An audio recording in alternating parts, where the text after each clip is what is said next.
Bismillahirrahmanirrahim. Assalamualaikum warahmatullahi wabarakatuh. Selamat siang anak-anakku semuanya. Bertemu lagi dengan Ustazah Tari di sini. Kita akan melanjutkan materi kita di semester 2. Ya. Bagi yang tidak bisa ikut Google Meet, insya Allah akan bisa mengikuti lewat video yang saya akan share nanti ya. Yang tadi di Google Classroom, Ustazah juga sudah memberikan PowerPoint-nya. Jadi, teman-teman juga bisa menyimak lewat PowerPoint. Jadi, banyak pilihan yang bisa ikut Google Meet, alhamdulillah ya. Tapi, jika ada yang terkendala, tidak masalah, karena saya susulkan PPT-nya dan juga videonya. Baik, untuk semester ini kita melanjutkan di materi kita sebelumnya, yaitu persamaan dan ketidaksamaan linear satu variabel kelas 7 ya. Nah, yang akan kita pelajari yang pertama adalah kalimat terbuka dan tertutup, kemudian persamaan linear satu variabel. Nah, berikutnya ada juga pertidaksamaan linear satu variabel. Oke, kita lanjutkan. Bentar, saya cek dulu ya.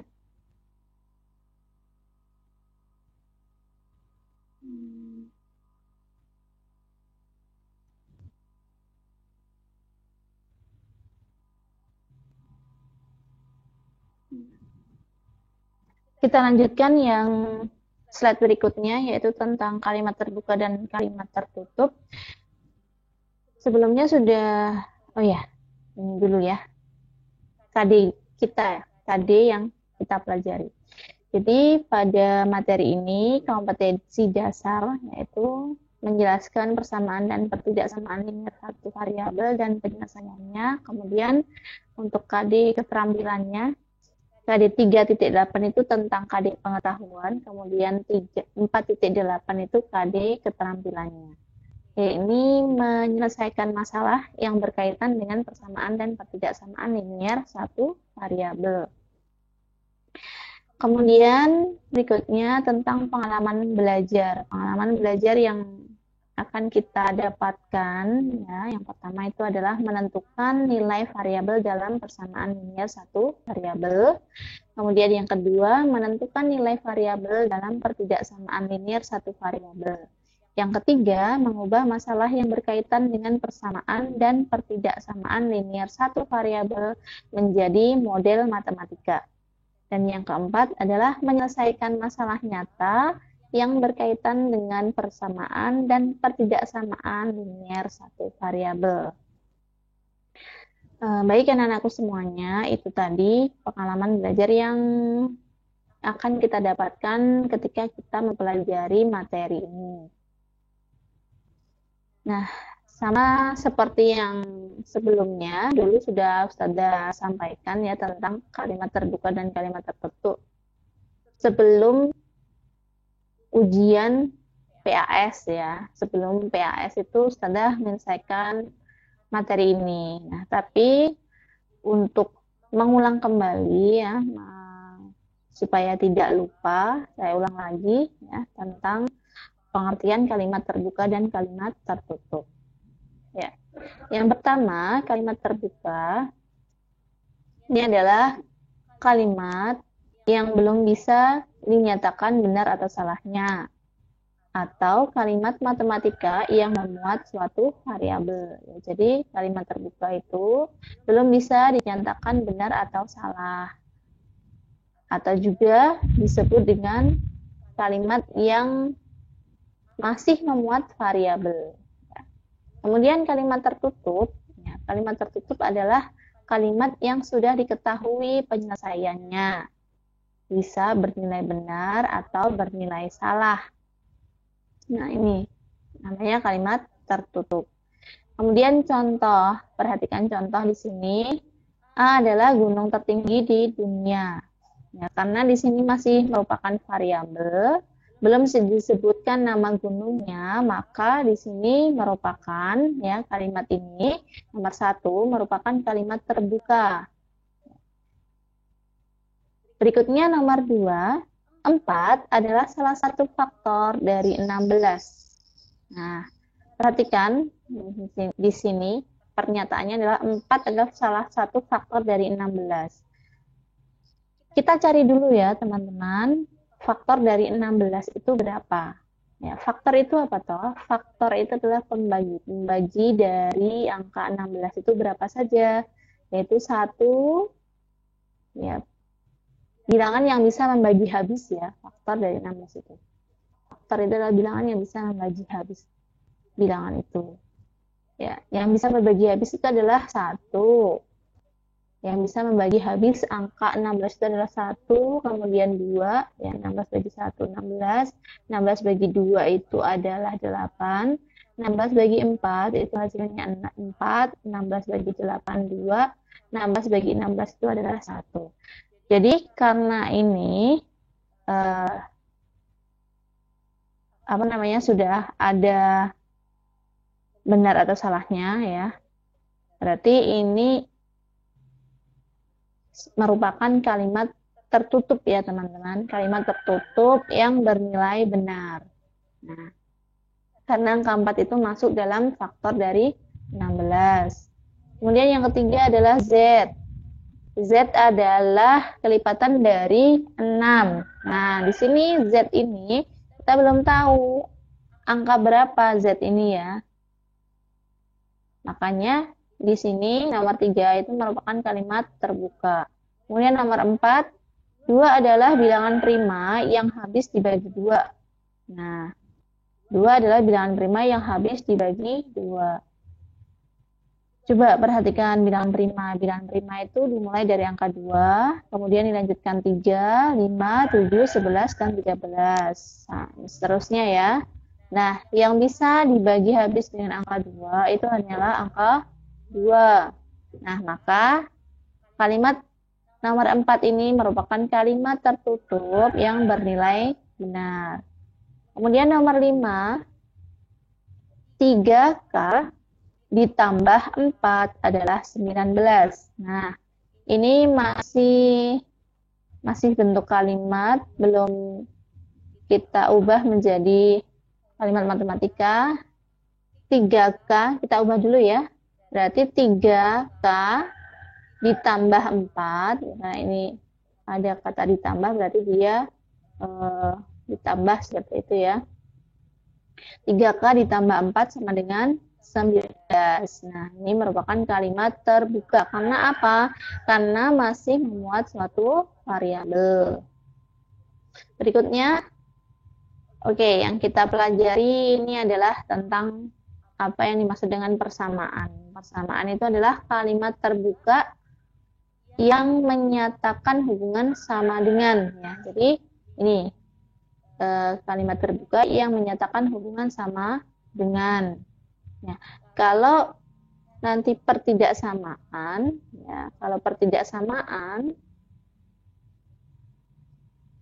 berarti kalau pertidaksamaan itu dihubungkan dengan apa? Tanda kurang, lebih dari, terus kemudian kurang dari atas sama dengan, kemudian lebih dari atas sama dengan. Ini yang namanya pertidaksamaan.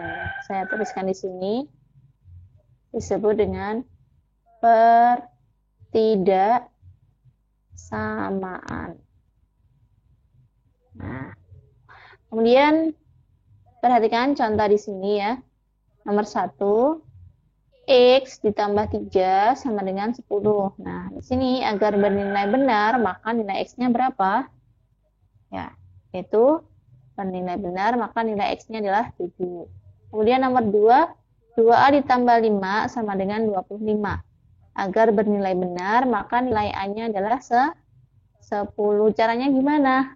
Nah, ini caranya di sini ya. Ini cara mengerjakan nomor 2.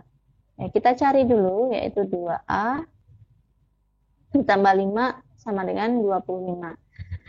Kita tulis di sini 2A sama dengan 25 dikurangi 5. Nah, ini kita pindah ruas ya, di ruas kanan menjadi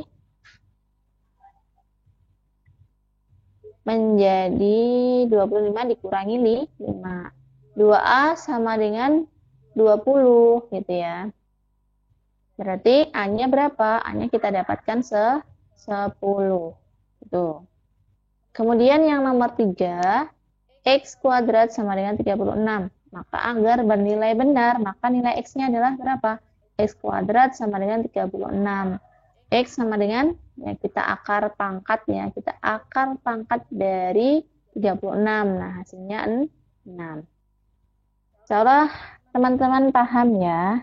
Untuk hal ini masih sangat mudah.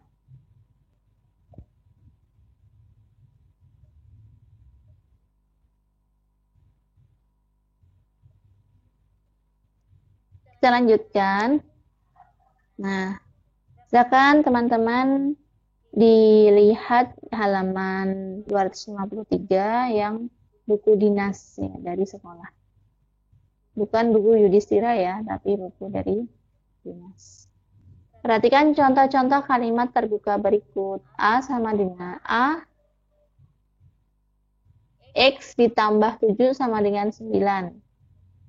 Kemudian B, 4 ditambah B lebih dari 10. Kemudian yang C, 4X dikurangi 2 sama dengan 6 min 8X. D, 2A min 4 dikurang dari 31. E, X ditambah 10Y sama dengan 100. F, M sama dengan 8. G, 2P sama dengan 10. H, min 3Y dikurangi 3 sama dengan 4Y ditambah 8. I, 13 min 2M di atas sama dengan 9M. Kemudian J, X kuadrat min 4 sama dengan 0. Coba perhatikan kalimat terbuka di sini ya. Ini semuanya merupakan kalimat terbuka karena masih memuat variabel semua ya. Nah, teman-teman, kalimat terbuka di atas memiliki variabel. Kedua sisi dihubungkan oleh tanda sama dengan atau pertidaksamaan dan dapat digolongkan sebagai berikut. Perhatikan di sini berarti bentuk A ini A, kemudian C, kemudian F, kemudian G, kemudian H. Ini merupakan persamaan linier satu variabel. Ya, ini ya, persamaan linier satu variabel. Jadi, dia dihubungkan oleh tanda sama dengan ini, ya. Kemudian, cirinya apa lagi? Cirinya itu adalah variabelnya hanyalah 1. Ini variabelnya 1. Nah, ini saya tunjukkan variabelnya 1. Nah, ini merupakan persamaan linier satu variabel. Jadi ini variabelnya ini hanya 1. Nah, kemudian ini P. Nah, ini Y. Ini juga Y. Walaupun ini ada 2, tapi kan kita bisa menyederhanakan, yaitu variabelnya terdiri dari Y saja. Kalau nanti pangkat, berarti nanti dia bukan linier satu variabel ya, tapi dia bisa 2 variabel. Kemudian untuk yang B, bentuk E merupakan persamaan linier dengan 2 variabel. Persamaan linier dengan 2 variabel. Nah, E ya, ini perhatikan di sini, persamaan linier 2 variabel. Nah, ini seperti ini. Nah, ini. Kemudian C, bentuk J merupakan persamaan kuadrat dengan 1 variabel. Persamaan kuadrat dengan 1 variabel. Ya, ini persamaan kuadrat dengan 1 variabel. Kemudian yang D, B, D, dan I. Ini ya, B, D, kemudian I. Ini merupakan pertidaksamaan linier satu variabel. Nah, ini tandanya, teman-teman bisa dilihat. Ada lebih dari, kemudian kurang dari, berikutnya kurang dari atau sama dengan. Oke, kita lanjutkan. Nah, ini ya. Contoh 4.3 halaman 254. Tuliskan kalimat berikut menjadi suatu persamaan. Yang A, jumlah suatu bilangan N dan 7 adalah 15. Jumlah suatu bilangan N dan 7 adalah 15. Ini ya. Kita ubah ya. Jadi suatu persamaan itu seperti ini. Ya. Karena ini ada kata-kata jumlah, maka ini tanda hubungnya adalah plus. Ya, ditambah seperti itu. Nah, ini jadinya seperti ini. Kemudian yang B, selisih bilangan Y dan 7 adalah 3. Selisih, perhatikan selisih. Berarti ini ada tanda kurang ya. Ini hasilnya, hasil persamaannya. Kemudian yang C, hasil kali bilangan G dan 5 sama dengan 30. Hasil kali bilangan G dan 5 sama dengan 30. Berarti ini kali ya, berarti ini tulisannya 5G sama dengan 30 ini ya. Seperti itu ya teman-teman. Salah masih muda. Oke, kita berlatih di latihan soal di Ayo Kita Berlatih ya. 4.1. Nah, ini nomor 1, tentukan apakah setiap pernyataan berikut bernilai benar atau salah. Kemudian yang nomor 2, tentukan himpunan penyelesaian ya pada setiap kalimat terbuka berikut. Jika lambang atau variabel dalam kalimat adalah bilangan asli. Itu. Oke, itu dulu ada 2 tugas ya, nomor 1 dan 2. Dan ini sudah share di Google Classroom masing-masing. Nanti silakan hasilnya kalian fotokan di Classroom itu juga. Jadi jangan lupa klik serahkan ya, supaya bisa masuk ke tugas kalian. Gitu ya. Baiklah. Ustazah cukupkan dulu, insya Allah kita sambung lagi di video berikutnya, ya, masih tentang persamaan linear satu variabel. Oke, teman-teman, terima kasih. Wassalamualaikum warahmatullahi wabarakatuh.